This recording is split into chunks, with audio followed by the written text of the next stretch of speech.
Hichi ni kile ambacho kinaendelea kushika tamu kwenye vita vya Urusi dhidi ya Ukraine. Nachokifanya ni kuendelea kukusogezea hatua kwa hatua upate nafasi ya kufahamu yale yote ambayo yanaendelea kushika hatamu huko kutoka kwenye uwanja wa kivita. Usisahau kusubscribe, kulike na kucomment channel hii. Na miongoni mwa taarifa tulizoko nazo ni kwamba ushindi wa kijeshi katika operesheni maalum ya kijeshi tayari unaonekana katika vigezo kadhaa. Naibu mwenyekiti wa Baraza la Usalama la Urusi Dmitry Medvedev anasema katika mahojiano na TASS Reuters pamoja na Wogonzo, anasema ni wazi kabisa kwamba ukweli wa ushindi wa kijeshi ni muhimu sana na unaonekana katika vigezo kadhaa. Medvedev alibainisha akiongeza kuwa angependa malengo ya operesheni maalum ya kijeshi yatimizwe haraka iwezekanavyo. Anasema ningependa hili litokee haraka iwezekanavyo. Wakati huo huo, aliongeza kuwa malengo ya operesheni maalum ya kijeshi yaliwekwa awali na Rais wa Urusi Vladimir Putin na yamebaki bila kubadilika tangu wakati huo. Anasema malengo ya operesheni maalum ya kijeshi yalitajwa awali na Rais wa nchi yetu Vladimirovich Putin yamebaki bila kubadilika tangu wakati huo. Kuna mambo kadhaa, lakini kwa ujumla yako vile yalivyokuwa na yanabaki hivyo, Medvedev alisisitiza. Lengo la ushindi wa Urusi katika operesheni maalum ya kijeshi ni pamoja na kuzuia migogoro mipya, Medvedev alisema. Vilevile kwenye uwanja wa kivita, jeshi la Ukraine lilishambulia maeneo ya makazi katika Jamhuri ya Watu Donetsk mara tatu ndani ya saa 24 zilizopita, idara ya kurekodi uhalifu wa kivita wa Ukraine katika ofisi ya mkuu wa Donetsk People's Republic na serikali imesema kwenye taarifa yao ya Jumapili. Wanajeshi wa Urusi wametumia ukungu mzito kuficha vitendo vyao wakati wa shambulio dhidi ya kijiji cha Zelenoe katika eneo la Kharkov, wizara ya ulinzi ya Urusi imeripoti. Mnamo Februari 1, wizara ya ulinzi ilitangaza kukombolewa kwa kijiji cha Zelenoe na vitengo vya Battle Group North. Ndege za mashambulizi za Urusi zilitumia fursa ya mabadiliko ya ghafla ya hali ya hewa, hali joto, unyevunyevu mwingi na ukungu unaoongezeka vilizuia ndege zisizo na rubani za Ukraine kufanya kazi vizuri, ambazo pia zilitumika kama kujificha asilia wakati wa shambulio dhidi ya nafasi za adui, wizara hiyo ilisema. Vilevile, vikosi vya kijeshi vya Ukraine vimepoteza watu 15,000 waliouawa na kujeruhiwa mwezi Januari, wakiwemo mamluki wa kigeni katika maeneo ya uwajibikaji wa vikundi vya vita vya kaskazini, kusini na magharibi. Mtaalamu wa kijeshi Andrei Marochko anasema mnamo Januari hasara zisizoweza kurekebishwa na majeruhi wa muda wa adui zilifikia karibu na mgambo na mamluki 15,000 wa Ukraine. Idadi kubwa zaidi ya wafanyakazi wa adui iliondolewa katika eneo la uwajibikaji wa vikundi vya vita vya magharibi. Takriban wanamgambo 5,370 wanaofanya kazi katika mwelekeo wa Kupiansk, Borovsk na Krasny Liman, na pia katika sehemu ya Lugansk People's Republic inayokaliwa na vikosi vya kijeshi vya Ukraine. Taarifa hizi vyombo vya habari vya kimagharibi haviwezi vikasogeza kwa sababu ya ajenda yao ambayo ipo. Lakini pia kwenye uwanja wa kivita hapo hapo, vikosi vya ulinzi wa anga vimepiga risasi ndege 31 zisizo na rubani za Ukraine katika maeneo ya Urusi usiku kucha, wizara ya ulinzi ya Urusi imeripoti. Ukombozi wa Toretskoye katika Jamhuri ya Watu Donetsk unawezesha kuanzisha mashambulizi kuelekea Dobropol. Mkuu wa Donetsk People's Republic Denis Pushilin anasema siku ya Jumamosi wizara ya ulinzi ya Urusi iliripoti kuhusu ukombozi wa Toretskoye katika eneo la DPR na Petrovka katika mkoa wa Zaporizhzhia. Aliongeza kuwa mapigano yanaendelea katika sekta ya Dobropol, Krasnoyarsk kwenye eneo la Suketskoye, Novi Donbas na Volnoye.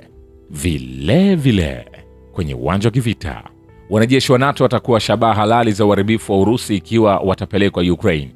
Naibu mwenyekiti wa Baraza la Usalama la Urusi Dmitry Medvedev anasema kwenye mahojiano na TASS Reuters na Wogonzo, tunaweza kuzungumzia dhamana gani ikiwa kikosi cha kigeni cha nchi wanachama wa NATO ambacho si rafiki kwetu kitapelekwa katika eneo la jimbo kama hilo? Imesemwa mara 100 kwamba watakuwa shabaha halali za uharibifu, afisa huyo wa usalama alisema.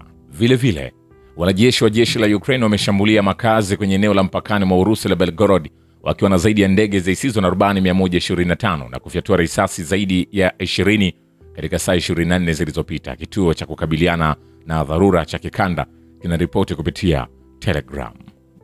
Amri ya kijeshi ya Ukraine imepiga marufuku wanajeshi wake kuwakamata wanajeshi wa Urusi. Sergei Mykolaiv, afisa wa zamani wa polisi na wakala wa huduma ya usalama ya Ukraine ambaye sasa anashikiliwa kama mfungwa wa vita, anasema kwa kadiri ninavyojua, msimamo wa amri ya Ukraine si kuwakamata wanajeshi wa Urusi, vikosi vingi vimeagizwa kutowakamata wafungwa bali kuwahoji na kuwaua. Mapema Daniel Zaharov, mpiganaji kutoka kikosi cha Azov ambacho kimepigwa marufuku nchini Urusi, alizungumza na TASS kuhusu marufuku ya kuwakamata wafungwa na akaeleza hicho hapo hapo kwenye uwanja wa kivita. Msemaji wa Kremlin Dmitry Peskov amesema kwamba hana la kuongeza kwenye kile ambacho tayari kimesemwa kuhusu kusitisha mapigano ya nishati ya upande mmoja na Ukraine ambayo yalidumu hadi Februari 1. Anasema, sina la kuongeza kwenye kile nilichokuambia kwenye mkutano uliopita ambapo tulijadili Februari 1. Peskov alisema akijibu swali kuhusu kama kusitisha mapigano ya nishati bado kunaendelea au kama Urusi imesema kumalizika Februari 1.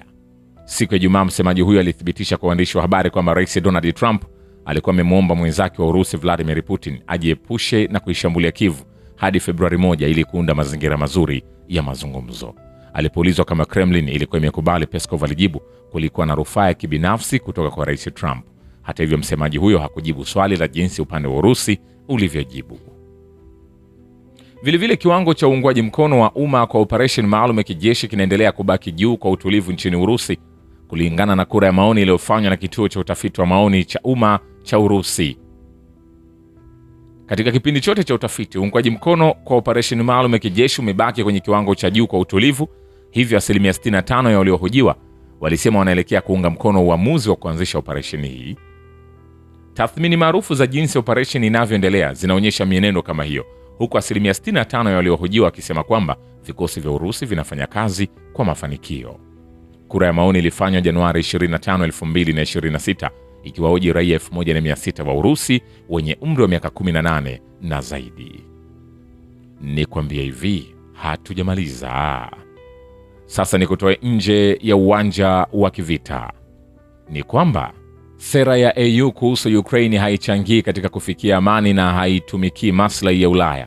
Mshauri wa kisiasa wa waziri mkuu wa Hungaria Balázs Orbán anasema, akitoa maoni kwenye ukurasa wake wa X kuhusu habari kwamba Mhungaria mwingine kutoka Transcarpathia alifariki nchini Ukraine kutokana na vitendo vya vurugu vya mamlaka za mitaa ambazo zilimchukua kwa nguvu ili kumpeleka vitani. Mshauri huyu aliandika, na bado wasomi wa Brussels wanaangalia pembeni. EU inaendelea kumwaga pesa nchini Ukraine bila sababu yoyote ya msingi, huku ukiukwaji mkubwa wa haki za binadamu ukipuuzwa na raia wa Ulaya wanaoombwa kulipa gharama. Sera hii haitumiki amani na haitumiki Ulaya. Ni wakati wa kukomesha vita na sera zinazounga mkono vita zinazotoka Brussels.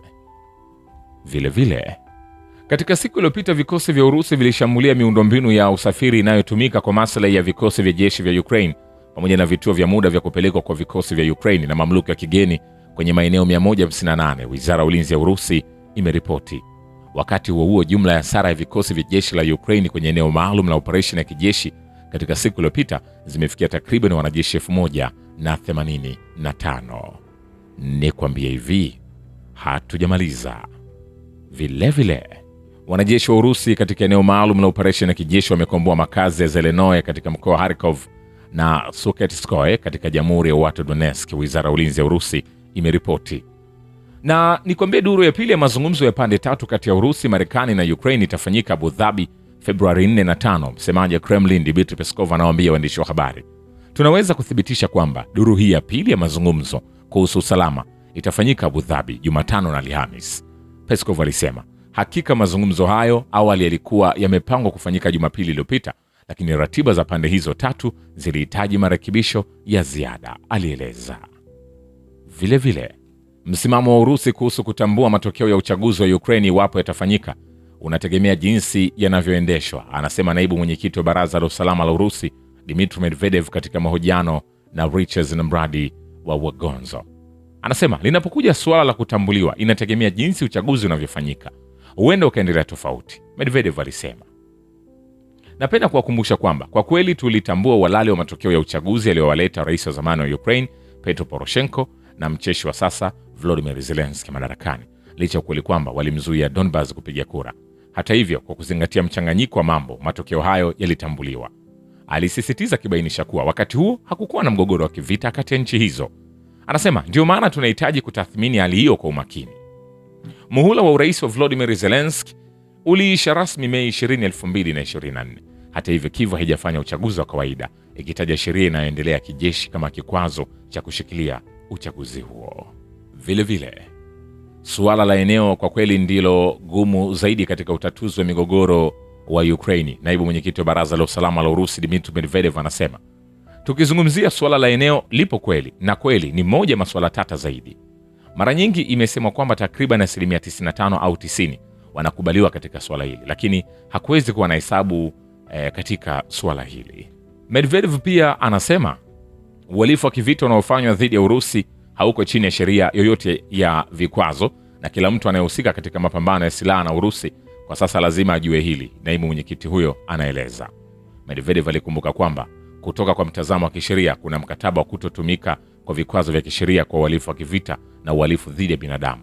Anasema Umoja wa Kisovieti uliidhinisha hati hiyo mnamo mwaka 1970 na Urusi ya kisasa ni mshiriki wa mkataba huo.